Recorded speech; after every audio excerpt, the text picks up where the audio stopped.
Weather, traffic, and news updates online at 560theanswer.com.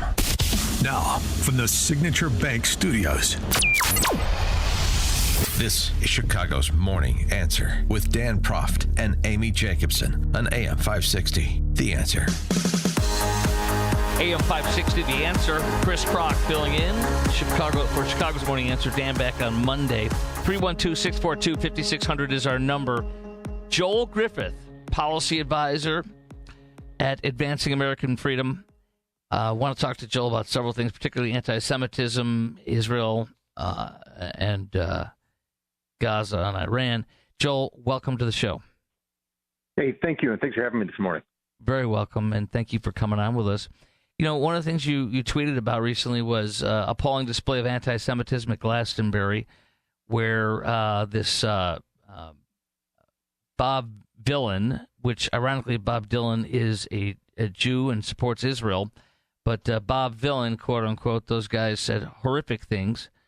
Free Palestine from the river to the sea, which means kill every Jew in Israel, and Shalal, the stuff. But what did you see that day when you saw the Glastonbury when that happened? What did you see? What did you kind of take away? Well, it was even worse than that. And you're exactly right with the river to the sea. That is calling for Jews to be expelled or even killed if they're living in their promised land between the Mediterranean and the Jordan River. But it went even further than that at that music festival.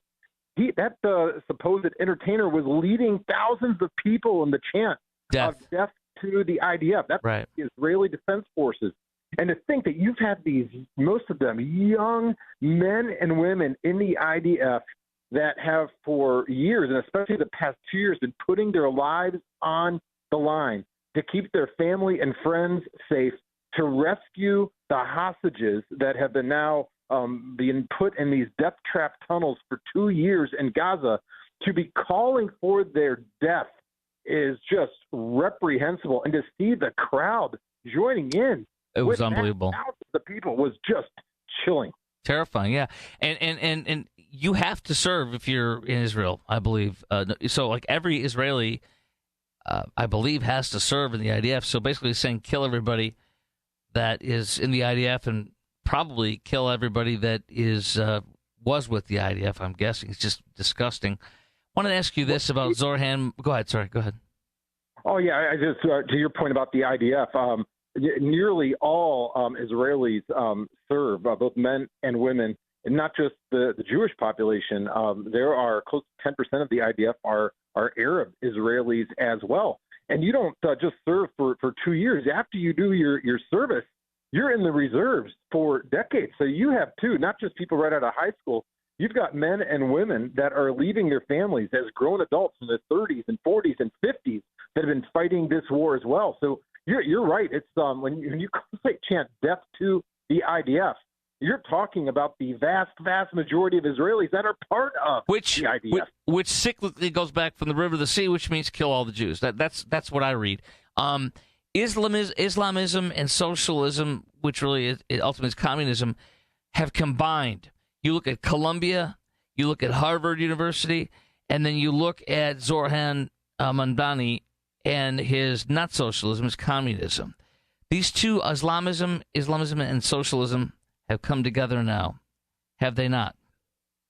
Yes, and what they have in common is a shared disdain for the values that our country is built on, whether it's freedom of conscience or the free markets, the Western values that have shaped us and shaped societies across the West for more than 2,000 years. This predates Christianity. We're talking about going back to Rome, Athens, Jerusalem, the values that we are built on as a society. They are opposed to that.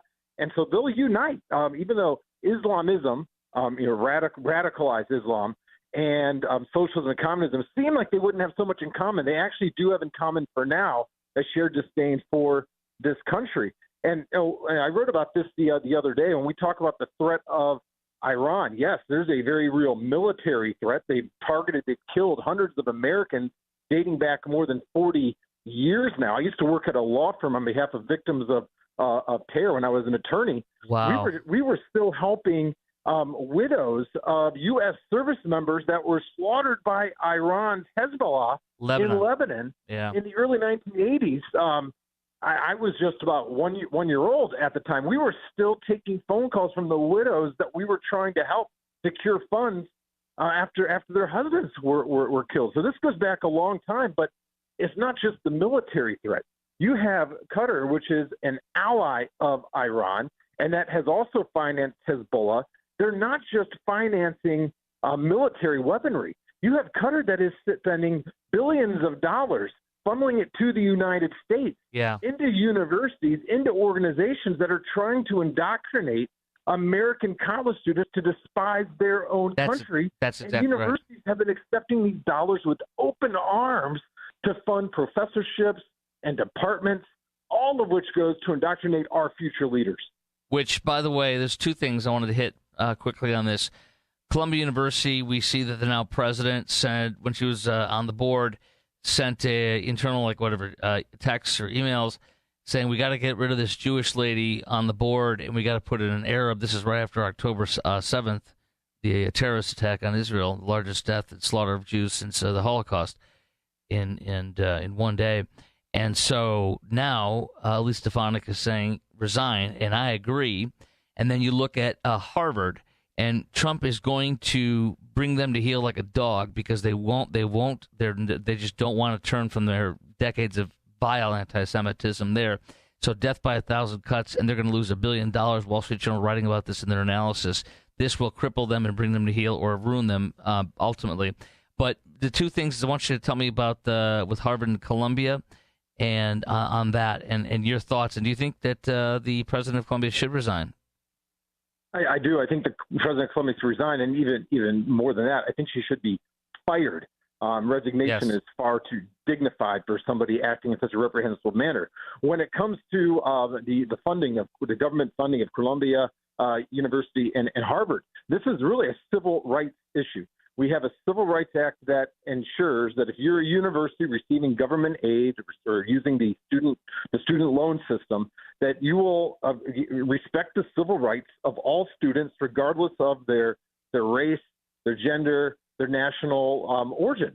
But the one group that is allowed to be targeted with criminal activity is the Jewish student body. Yes. Now, we're not talking about free speech issues. You have a right to engage in odious speech and hate speech. Hate speech is protected speech as well. You have a right to do that. But what you don't have a right to do is act criminally with vandalizing, with trapping Jewish students in libraries, with trespassing by setting up tent encampments, by physically accosting students, by interrupting lectures and events. You see this happening on a weekly basis at these universities. It's criminal behavior. That is not speech activity. And when you allow that to happen, and to target students based on being Jewish, or if this are happening based on targeting students for being white or black, what have you, that's criminal activity. It's infringing on the civil rights by allowing that criminal activity to continue. And the only group that universities allow to be targeted with that criminal behavior happen to be Jewish students. So these universities are in violation of the Civil Rights Act. If they want to continue to allow that criminal behavior to continue, then they are going to lose their access to federal funding. And second of all, something I really want to commend the Trump administration on is something that I wrote about and numerous other people did during the Biden administration. When you have students that are here on foreign visas, right, they don't have the same broad rights to engage in behavior as American citizens do. You don't have a right to espouse support for terrorist activity. That doesn't just mean engaging in an activity yourself or financing it.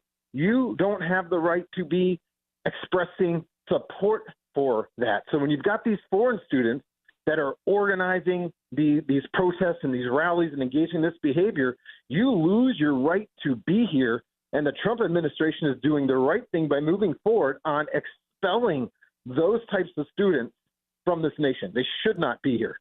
Joel Griffith, policy advisor at Advancing American Freedom. I want to thank you for your time and thank you for staying in the fight. Thank you for having me. I appreciate it, and have a wonderful Independence Day. You too, brother. All right, there he goes. I wanted to get right back into this. We have the it's a twofold thing that happened. Aurora Mayor John Lash under fire, ABC7 says, after a social media post seeming to encourage